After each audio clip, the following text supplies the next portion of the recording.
Welcome to The Explainer. Today, we're jumping right into one of the most legendary, chaotic, and, well, downright magical moments in all of music history. We are talking about June 4th, 1976. The venue, a drafty little room called the Lesser Free Trade Hall in Manchester. The band, the Sex Pistols, a group that had barely existed for a few months and had literally never even played outside of London.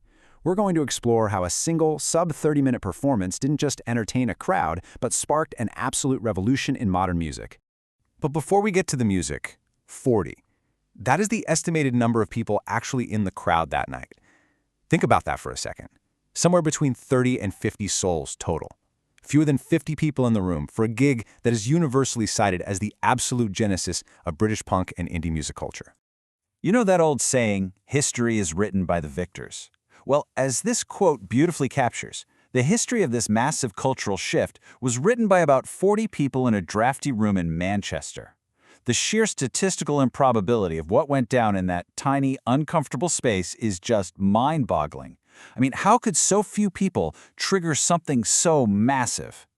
Section 1. The stagnant scene, before the revolution.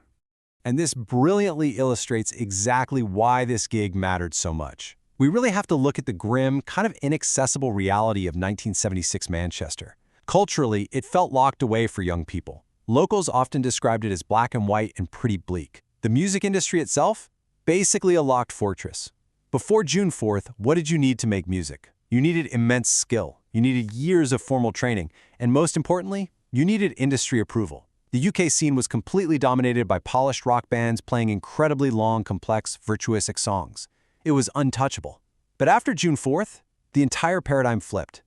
It became all about expression, pure attitude, and this fiercely independent do-it-yourself intent. You didn't need a massive record label anymore, you just needed to want it. Okay, let's dive into this. Section 2, the guest list, an audience of architects.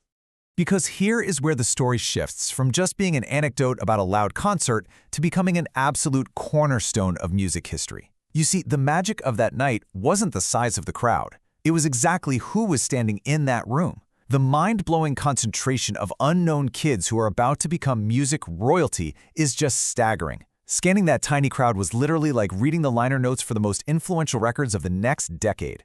Howard Devoto and Pete Shelley, they formed the legendary punk band Buzzcocks as a direct result of that night. Then you had three guys named Ian Curtis, Bernard Sumner, and Peter Hook. They would go on to form Joy Division and later, New Order. Oh, and standing right there with them, a young man named Morrissey, who would eventually form the globally iconic band, The Smiths. It is like a roll call of legends, all standing side by side in this drafty, half-empty room before a single one of them was famous. And the list keeps going. Marky Smith was there. He'd go on to create The Fall, a band whose highly distinctive style completely defined the post-punk genre. You had Mick Hucknall in the crowd too, and crucially, you had Tony Wilson and Martin Hannett. Why do those two matter so much? Because they became the cultural catalysts who founded Factory Records. They shaped the entire sound of the post-punk movement.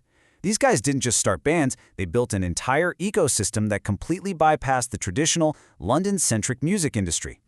Section 3. The catalyst. Raw energy takes the stage. So, how did this monumental gig actually happen? Well, remember Devoto and Shelley?